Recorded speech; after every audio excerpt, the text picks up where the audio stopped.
দর্শক, বিদ্যুতের এই লোডশেডিং শুধুমাত্র যে রাজধানীতে তা কিন্তু নয়।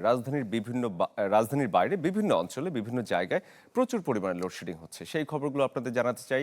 ময়মনসিংহ থেকে সহকর্মী সুলতান মাহমুদ কনেক আমাদের সাথে যুক্ত হয়েছেন এবং মুন্সিগঞ্জ থেকে শুভ ঘোষ আছেন। শুরুতেই কনেকের কাছে জানতে চাই, কনেক, প্রতিদিন এখন কতক্ষণ করে লোডশেডিং হচ্ছে এবং এর প্রভাব আসলে কেমন পড়ছে জনজীবনে?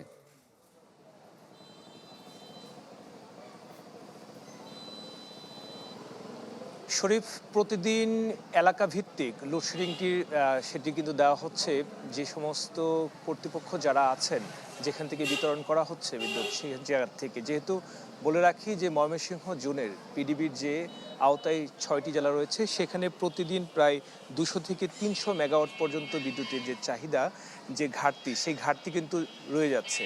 অর্থাৎ 1350 মেগাওয়াট যেখানে চাহিদা থাকে, সেই জায়গায় দেখা যাচ্ছে যে অনেক সময় 1100 মেগাওয়াট পর্যন্ত পাওয়া যাচ্ছে।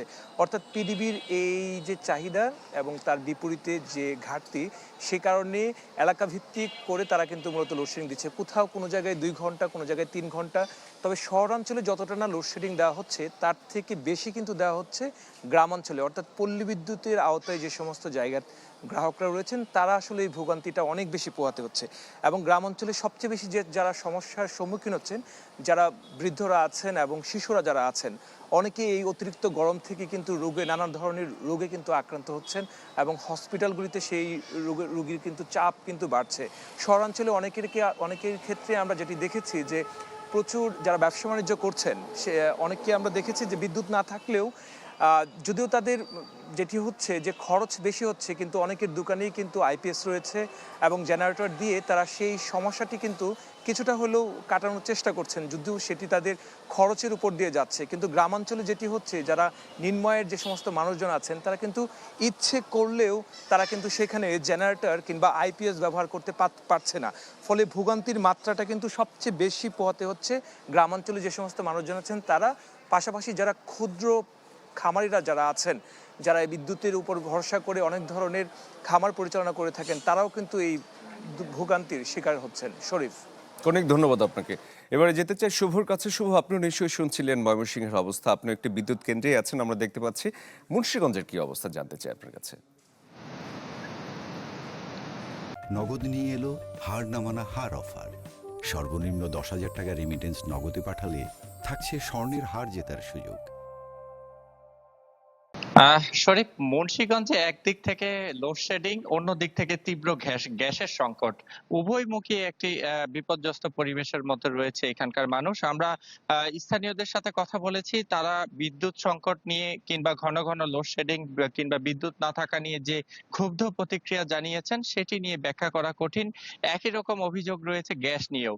আমরা মুন্সিগঞ্জ পল্লী বিদ্যুৎ সমিতির সাথে কথা বলেছি, তারা বলছে শহর এবং গ্রাম অঞ্চল বিবেচনা করে কিন্তু তারা বিদ্যুৎটি বন্টন করছেন। তারা বলছে যেহেতু তারা বিদ্যুৎ উৎপাদন করে না, শুধুমাত্র বিতরণ করে, সেই ক্ষেত্রে সাধারণ মানুষের তাদের প্রতি যে ক্ষুব্ধ প্রতিক্রিয়া তাদের বিরুদ্ধে জানাচ্ছে বা ক্ষোভ জানাচ্ছে, সেটি থেকে আসলে সাধারণ মানুষকে বেরিয়ে আসা উচিত, সেই তাগিদটি তারা দিচ্ছেন। তবে সাধারণ মানুষ বলছে দিনে 24 ঘন্টার মধ্যে 8 থেকে 10 ঘন্টা কোন কোন অঞ্চলে বিদ্যুৎ থাকছে না, বিদ্যুৎ এসে কিছু সময় থেকে আবার চলে যাচ্ছেন।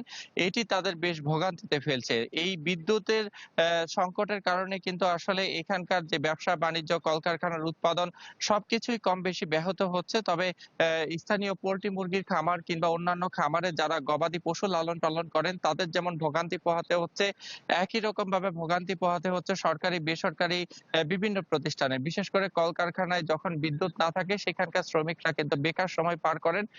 তবে সবচেয়ে বেশি অভিযোগ যেটি পাওয়া গেছে, মসজিদে নামাজ আদায় করার সময় মানুষ বিদ্যুৎ পাচ্ছে না, বাসাবাড়িতে ঘন্টার পর ঘন্টা লোডশেডিং হচ্ছে, একই সাথে গ্যাসের সংকট রয়েছে, বাসাবাড়িতে গ্যাসের চুলা জ্বলছে না। তাই দ্রুত এই সংকটগুলো নিরসনের একটি জোরালো তাগিদ রয়েছে তাদের। তবে সাধারণ মানুষ বলছে 7 দিন ভর পরিশ্রমের পর যখন তারা রাতে একটু ঘুমাতে যান, সেই সময়টাতে যখন মধ্যরাতে বিদ্যুৎ চলে যায়, সেই বিদ্যুৎটি যখন কয়েক ঘন্টা থেকে আবার ভোরবেলা আসে, তখন কিন্তু তাদের ঘুমের ব্যাঘাত ঘটে এবং সকালে কিন্তু জীবিকা তাগিদে তাদের কাজে বের হতে হয়।